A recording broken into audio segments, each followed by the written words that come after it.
I was thinking of the paranormal stories the other day, and I remembered one that I'd almost forgotten. This happened quite a few years back. Still here. Um, first, I have to tell the backdrop story. When I went out on my back porch, there was a one of those big barn spiders with a web, and it was still enough where I could, you know, leave it there and still step down the stairs and not have to worry about it. So I left it there, and then one day I noticed that there was also one of those praying mantis. Well, I knew that they were trying to think about getting each other, and me being me and messing with nature when I shouldn't have. Um, I tried to get the web down and shoo off the praying mantis, thinking that would work. Well, the spider made the web right back, but this time it made it back where it was right by my where I would have trouble going down. Um, so I thought, oh my goodness, now it's in the way, my way. So I moved it again. It obviously didn't have the strength to build its web really back.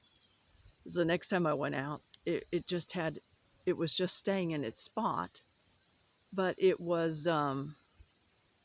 but the web was torn and it wasn't trying to make it back. And then I think a day or two later, I didn't see it at all, but it looked like there could have been a spot where something got it because it didn't have the protection of its web. I felt really bad, of course.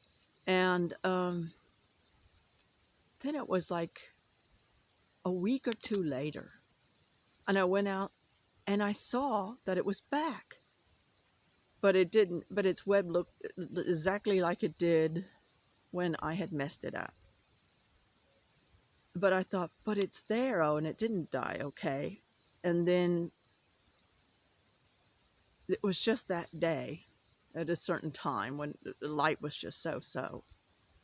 And this really happened. I mean, and this really happened. It wasn't like a dream or anything. This is all physically really happened. And I went out and it wasn't there. And I realized that I saw the spider in like it's afterlife or reality. But it was still there. It was still alive. So I started thinking things, and now we know that things are alive. I mean, most of us, we know, I think, that things are alive on the other side. But it was exciting because it was proof, and it was kind of like the spider was, and it may be in its own way saying its last goodbye to me and saying, don't worry, I'm still here. But it was just the weirdest thing. I never had that happen, before that or since then. But it always made me feel a little better, but I don't mess with nature anymore. Anyway, I hope you all have a wonderful day. Over and out.